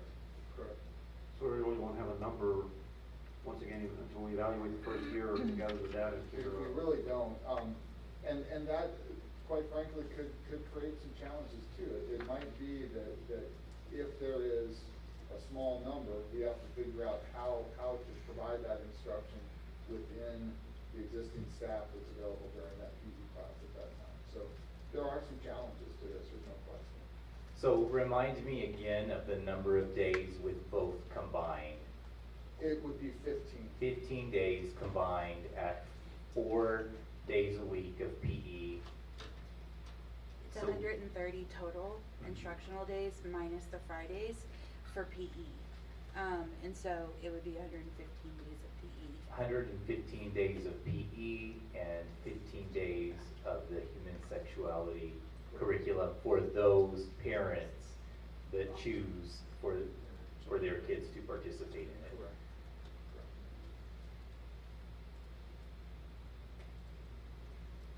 And what I'm assuming is that, and I guess the next question is probably wondering is that all gonna be during one entire grading period? Or is it going to be spread out so that kids have the opportunity to get some of that curriculum, but then get their physical activity in, several weeks later come back and revisit the curriculum, get physical activity in? Or is it gonna completely take away a significant chunk of that PE instruction? Not going through a training, I'm speaking a little bit uninformed, but I would think that what would benefit our school programs would be to do a couple of lessons every month or so and spread those out. Historically speaking, the last adoption that y'all as a school board adopted for sexual health was Work the Weight. And historically, that was taught more as a unit. It was 10 days at the high school level. It was 6 or 8 at the 6th grade level. But that was taught in the spring. But I think with this new model, and Living Well Aware does have quite a range of topics that would lend themselves to different areas of health throughout the year. So I think it would be more appropriate to do that, to spread. I made the list of the topics, so I'm gonna read them. Okay. All right. So you start off with essential human needs, and then my body, becoming me, unique me, physical wellness, mental awareness and emotional health, social wellness, talking about relationships, sexual activity and sexual abuse, screen-based activities, in other words, what's going on online, the good, the bad, and the ugly, effective communications, the big picture, pulling it all together again, and then lifelong learning for living. So I would see it, just guessing kind of like you, there'd probably be 2 a month starting in maybe October and wrapping up in May. But the information that's in the Living Well Aware is some of the information that SHARE program has is repeating the information they already got in the Living Well Aware. So that's why I don't think we need 15 days. That's just my opinion. Are the students graded on the material?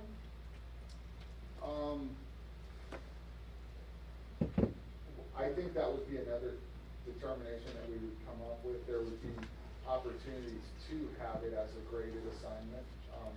There are other graded assignments that happen in physical education classes. So I would want to defer to teachers on how that was done.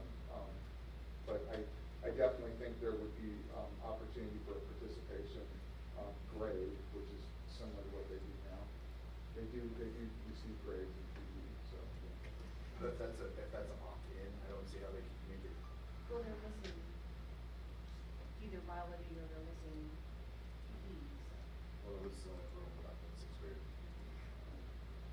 And so in all fairness to SHARE, what they cover in lesson 1, they cover pregnancy. In lesson 2, they cover STIs. Lesson 3, they cover birth control. And there you go. So, and that a lot of that is already covered in the Living Well. So it's repetition. So I think the other thing I think wondering is, could there be, when these common themes, could there be a combination of these lessons taught at one time? I'm just throwing that out there. And I gotta be, this Brenda corrected me. That's the 9th grade curriculum, those 3 things. In 6th grade, it's well, according to what I saw there's supposed to be a 5th grade program as well. So the 6th grade builds on whatever they did in 5th grade, but we're not gonna do 5th grade, correct, and SHARE. So anyway, grade 6 is the body changes, kind of a review of what they would have learned in 5th grade. Friendships, healthy decisions, boundaries, and in other words, dealing with peer pressure, STIs, and HIV. That's it, 6th grade. Thank you for correcting me. Have a 6th grader coming up, so I put a lot of attention on this. And just to be clear, district administration asked the SHAC to review, there's a lot of material, and so district administration asked that they review just the 6th and the 9th grade. There is a 5th grade curriculum. The SHAC was not asked to review that because administration, we didn't feel like there was an application for that at this time.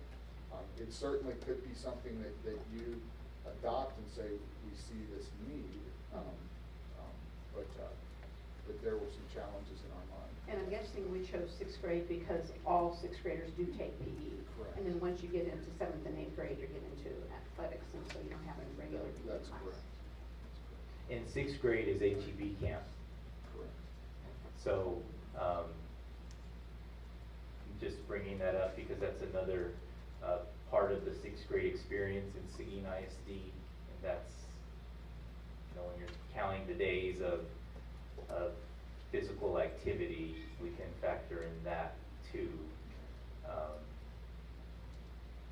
We believe that 6th grade is a significant transition in our students' lives, and that's part of the reason why the adventure school at HEB camp was put into place. Historically speaking, Worth the Wait was taught at 6th grade, 8th grade, and at the high school, and so that was part of the reason why we also did that. But it was taught that way for the same reasons why we're considering it that way now. More questions? Let me see if I have this correct. The motions on the floor currently is to accept the living well awareness for 6th grade only and to approve the share for 9th grade only. Is that correct? Any more discussions or questions? So the motion is out there. Do I hear a second? The motion has been made by Cindy Jimenez, second by Ben Amador. All in favor?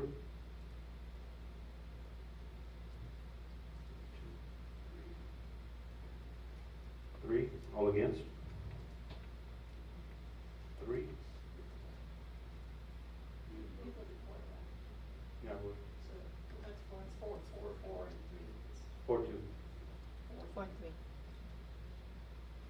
3. Do Do I call it again? Call again. All in favor, raise your hand. Right hand. 1, 2, 3, 4. All against? 3. Motion passed. 4-3. 4 yes, 3 no's. And again, please let the SHAC know how much, I know it was a lot of work, so many meetings, and so, it's a topic that's not easy to address and talk about, but these students, we really need to work with these students. I don't know what our rates are of pregnancy or STIs in this county, but I assume they're probably pretty high compared to some of our neighboring counties. Do you have any information on that?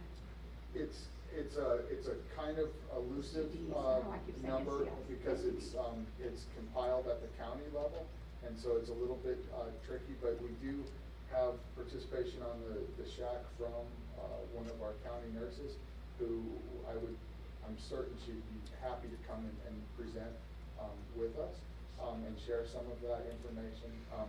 And I will share now, through this process, we've attracted a lot of interested parties that would like to be potentially considered for appointment for the SHAC. So next month, I hope to bring you all a new list of potential names. According to our bylaws, the SHAC can be comprised of 11 to 21 members. The majority need to be parents of students in Seguin ISD schools. But there are some new names that are asking to be considered for an appointment. And maybe she could join me and we could talk about that next month. So, Just one more thing. I know I'm a shortcomer, y'all, but I have a lot to say. The SHARE program is only 3 lessons, and so that's part of my concern about the SHARE program. So that's just 3 days, right? But at the high school level, I think we need more. So I, again, would like to see us take a look at either the Living Well Aware or another program to be used at the high school in the future. That's all. And once again, keep in mind that, as far as the board, keep in mind that this is a evaluation period, that's the way I see it. And then by this time next year, many things could change. You know, the SHAC committee can review once all the program is completed by May or in the school year, and then bring up another recommendation on what kind of tweaking we can do. I believe Ms. Kristen had a question. I just want to make a comment. I do want to thank the SHAC. That is a huge amount of work, and I really appreciate you guys. And I would like to see us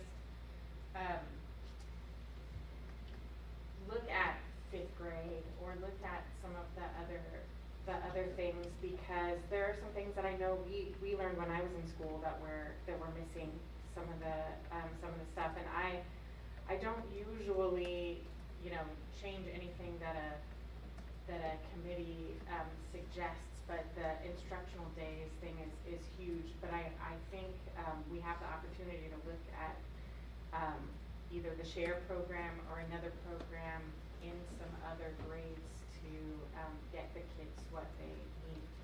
So just to make sure, just worried about those 6th graders that lost that time. I would also like to see, like, keeping an eye out for the Living Well Aware when it comes online for the high school, and to let us know that so that we can make a decision on whether we wanted to try to implement that program when that comes on board. Absolutely, and that was exactly what I was going to share, what Mr. Bright did. You know, we can always come back. You know, you're going to have the new SHAC committee members that are going to come forward next month, and I think what you've heard is there's an interest in going beyond just these 2 grade levels, and I think y'all spend a lot of time, you know, which are the grade levels that are priority, but we all know and realize there's a need for this education to occur with just so many of the challenges that our kids are facing themselves and in their households, that it's important to know that this team is open to doing more, and so this is not just something that has to be limited to 6th and 9th grade. The need is from elementary and on, and I look forward to seeing that new team and existing SHAC members come together to continue to explore options to meet the needs of our kids in our community. Excellent. And I appreciate the on SHAC's Friday and I time. can work together on looking for opportunities within the curriculum where that can happen, and we definitely will engage with the SHAC on those opportunities. So I thank you for that. Thank you. Thank you for all the hard work. Move on to item 7E, review of the 2022-2023 optional flex school day program and approval of the 2023-2024 application for Seguin High School and Mercer Bloomberg Learning Center at Sager. Christine Perez for that. Good evening, Dr. Gutierrez, President Guerra, and trustees. I have some folks that are joining me this evening from the high school. We have Dr. Saldana, we have Mrs. Ferris, we have Ms. Avilos, and we have Mrs. Montes. And they're part of the optional flexible school day committee, right, and planners. This evening, we don't have a topic as interesting as the one we just heard about, but we certainly are going to work through this. So, all right, moving forward, the first thing I'd like to talk about is what the definition of an optional flexible school day includes. So, like the title of the program suggests, it's flexible for students in terms of days and times of attendance, and it really is targeted at addressing students where traditional school day programming may not be ideal for their success, and by success I mean graduating from high school. So we're looking at students who are previous dropouts or at risk of dropping out, participants of an early college high school program. This is also geared for campuses who are innovating in implementation redesign, thank you, and a student who may have been denied credit based on attendance issues as defined by the Texas Education Code's compulsory attendance law.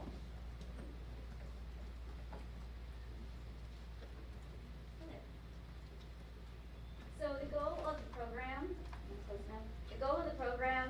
is to increase the graduation rate of those students who are at risk of dropping out, have dropped out, or have fallen behind in the number of credits that they've received in their core subjects. They are going to be offered, they will be able to attend a fixed or a flexible schedule, which is outside of the attendance requirement.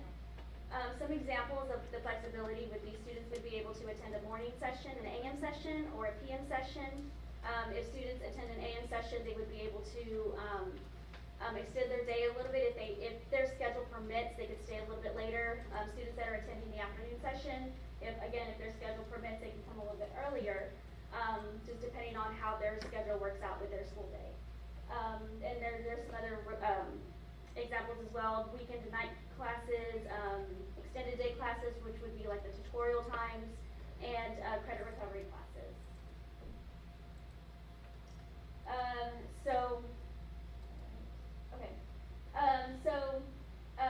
Some examples of just some circumstances for students who cannot attend the traditional day setting would be students who need to work. Okay, they have family that they need to support, so they need to be able to work to support their family. Or students who have children and they need to provide childcare for their kids. Students who have a documented history of being unable to succeed for a full day or a large school setting. And just any students who have already dropped out and would like to re-enroll back into school.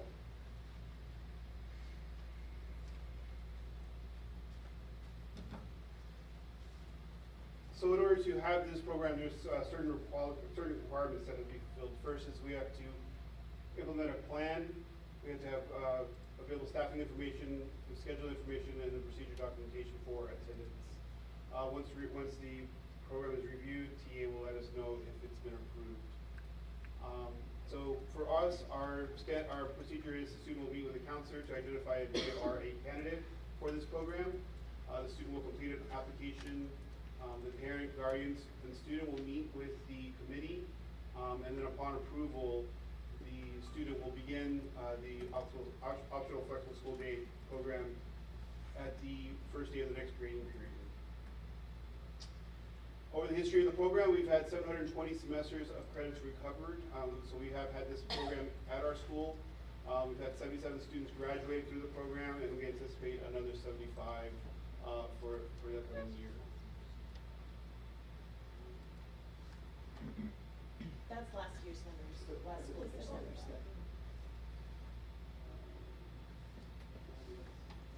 Any questions at this time about the program? So you're saying this year we're anticipating 75? Okay. Yes. Thank you.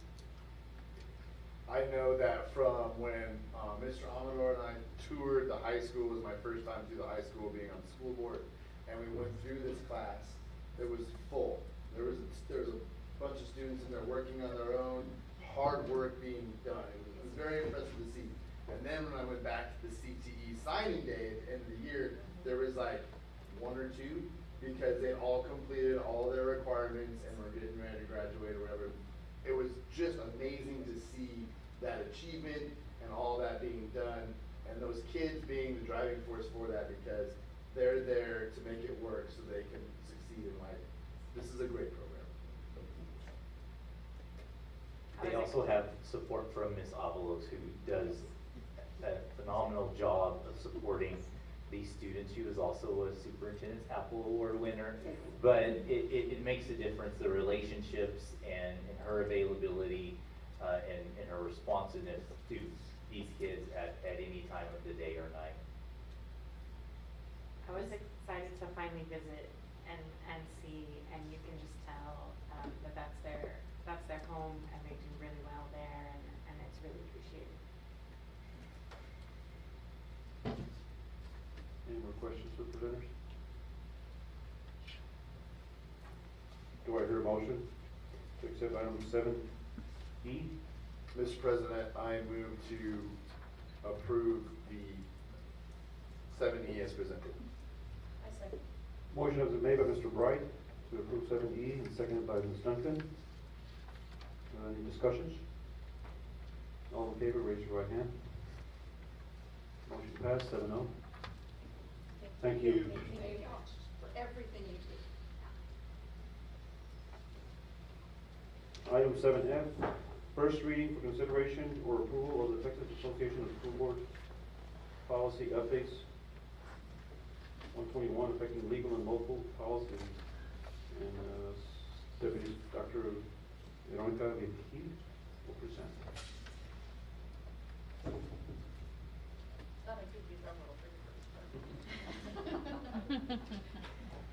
Hopefully it's short and sweet. President Guerra, Board of Trustees, Dr. Gutierrez. This item is either a first reading or a approval of the local policy update 121. I'm here to answer any clarifying questions that you might have on any of these updates. With so many updates, is there anything real? I know a lot of this is legal stuff, and some of it, there's so many legal words in it, just kind of all rambles together. Is there anything specific? I did see a bullying thing in here. Is there anything really local topic that we need to be aware of that's making a big change, or is it just all like because a lot of it was just like the bottom of it was changing on the dates and stuff being assigned. Is there anything that we This one happens to be a shorter one. It's very short. The item related to bullying, the local one, we can take a look at that one.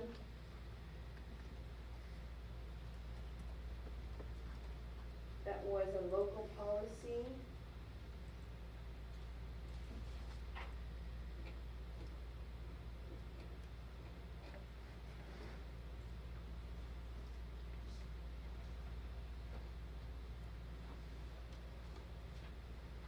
And so what I would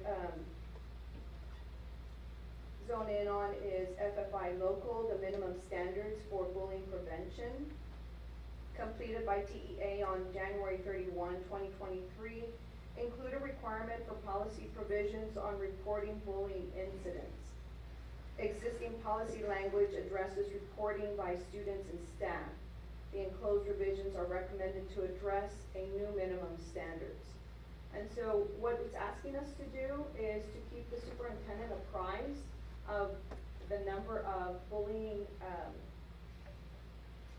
incidents that are brought up at all of the middle schools, and to quarterly or to on a regular basis ensure that those numbers are going down, so that our bully policy is in effect, and the superintendent is aware that that is something that is being addressed at all of the schools. And so I did speak with Nikki Biddings, who showed me the tally system that we have for that. And so we will let the board members know, of course, of any bullying incidents, and our goal, of course, is to always decrease the number of incidents at each campus to none. Thank you. You're welcome. Mr. President, I move for approval of the Texas Association of School Boards TASB Policy Update 121 affecting legal and local policies. A second.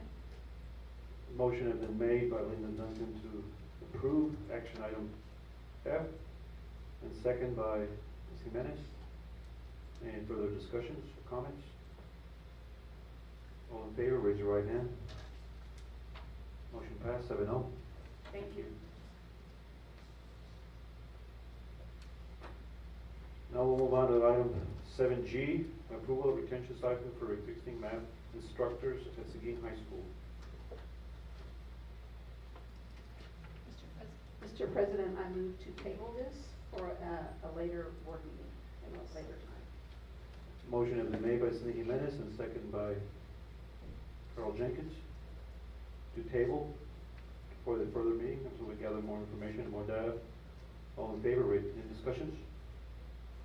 Dr. All in G, you favor, want to give a statement? I do just want to share that we are going to come back to talk about the math needs at the high school. We've been fortunate so far this week to have 2 more math hires, so that's certainly going to help, because as of Monday morning, we were at 7 vacancies. We are down to 5, and we're hoping that that continues to go down. And when we come back in August, along with a possible recommendation for providing some incentive to math, we want to also share with you the plan for math and so that you are aware of how we are meeting the needs of our students with the shortage of math teachers. Thank you.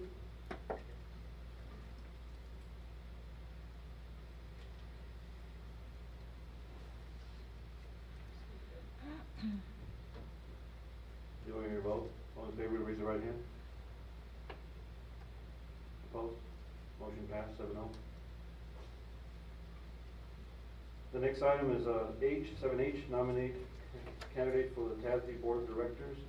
We did receive an individual, all the board members have had the opportunity to review the candidate that's being nominated is Rolinda Schmidt from Kerrville ISD.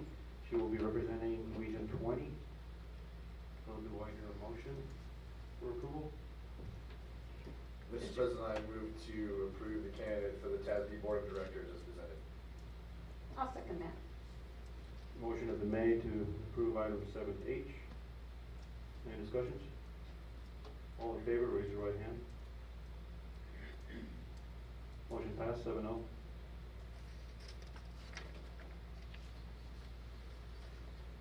Item 7I, designate official voting delegate and alternate to 2023 TASB Delegate Assembly in Dallas, Texas, on September the 29th through October the 1st. And I would, at this time, like to make a nomination. I would like to nominate Ms. Denise Crippen to be a delegate. And do I hear anyone who wants to be an alternate? I'd like to nominate President Guerra, the alternate. A motion has been made by Ms. Duncan to approve Denise Crippen and Alejandro Guerra, Denise being the delegate and Alejandro being the alternate. Any discussions? All in favor, raise your right hand. 7-0, motion passed. Now we get to 7-8. Are there any board comments or report requests from the current board members? I have a statement, Mr. President. As all of you know, I'm retired from the Navy after 21 years of serving our country. My time serving in the military is what inspired me to run for the school board as a representative and use my flexible time in retirement in between my other duties as a father and husband. I was offered a short-term assignment in Alaska off the Bering Sea, and I'll be gone from the end of July to the end of September. I will remain in contact as much as possible to represent the interests of my constituents and the children of Seguin ISD, and I intend and attend meetings virtually to the best of my ability. I know that the beginning of the 2023-2024 Seguin ISD school year will run smoothly in the capable hands of my fellow board members, Dr. Gutierrez, and all of the Seguin ISD staff. So I will see you all in October. Well, thank you for your service. Thank you. Thank you for your service, and make sure you bring that cold weather back with you. I just had a comment to make. I think Ms. Duncan talked about the mariachi program, and